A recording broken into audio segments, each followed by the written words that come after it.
KATC Weather Lab. Here's Rob's forecast. Well, the weather getting hotter and a little bit drier. First, the drier air came in today in the wake of that one disturbance that pushed off to the east. And today, certainly hotter, got into the lower 90s as expected, and it only goes a little bit hotter from here on out. Some storms back to the west. We'll keep an eye on them because sometimes they'll shoot a little bit of a boundary across the area. We did have one isolated shower pop up this evening, but it was short-lived east of Lafayette, and that was about it. And on the water vapor imagery, you can see the drier air moving in the wake of that upper level disturbance. And again, we'll be watching these systems back to the west as sometimes they will produce some activity locally, but by and large, we're looking at a quiet pattern and an increasingly hot pattern with time. Meanwhile, across the lower 48, more flood watches across portions of the Ohio River Valley, but fortunately, our rivers have peaked and crested and will gradually come down unless we see more heavy rain developing across the nation's midsection, and that is an issue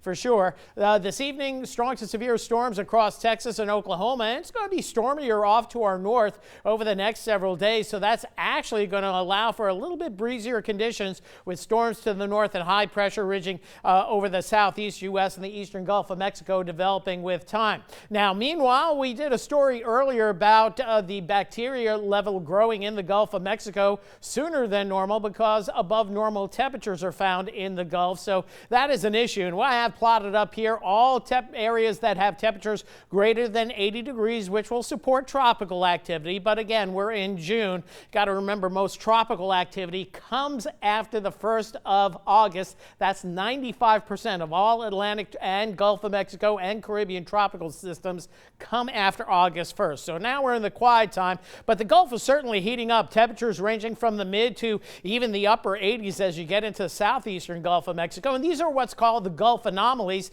looking at if temperatures are above or below normal. And right now, most of the yellow and orange corresponding to 2 to 4 degrees above normal Fahrenheit. So that is not good news. And with all the effluent coming out of the Mississippi River, the Chafalaya River over the last several months, again, we have all those nitrates coming in from the river. That allows for that dead zone, and probably we're going to see a large dead zone across much of the Gulf of Mexico as it continues to heat up, and that bacteria issue for some of the Louisiana beaches as well.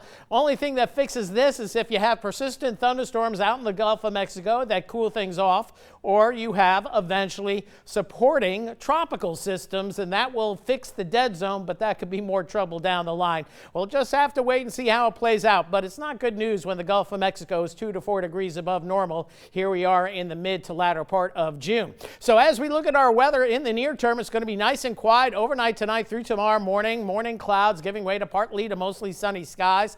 Risk of storms staying well to our north. There may be a pop-up shower or thunder shower at 10% tomorrow, but looks quiet through tomorrow evening. And again, that heat index pushing 103 to 104. And then as we head into Thursday, much the same. Morning clouds, afternoon sun, and the model's not showing much, if any, shower or thunder shower activity. So when we're in the blue, that means drier than normal. Friday, a little bit of a spike, so we'll go 20% on your rain chances there, 10% Saturday. But then Sunday, some tropical moisture moves in, so it looks like better rain chances developing for the Sunday, Monday time frame before a ridge of high pressure comes back in and allows maybe for hotter conditions as we go into next week. So tonight, mid to upper 70s, 76 is the low we'll go with for tonight. Then tomorrow we'll get into the lower 90s for sure. At heat index up to 104 to 105. This is just a snapshot, so we could be a few degrees hotter there. And then tomorrow night, temperatures barely get below 80, and then we'll be starting out with a heat index Thursday morning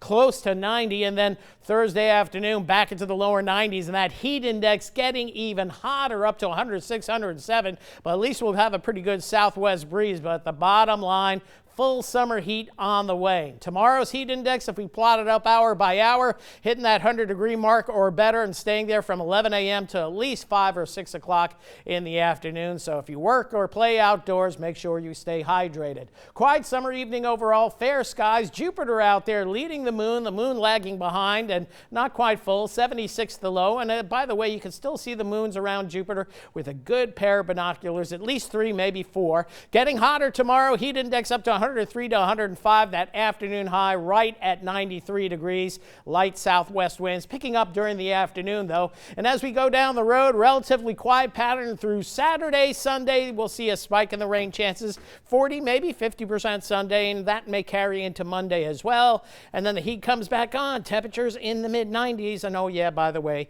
summer officially gets here on the astronomical calendar Friday. And guess what? Temperatures pretty much where they should be in the summertime. All righty. Thank you, Rob. Still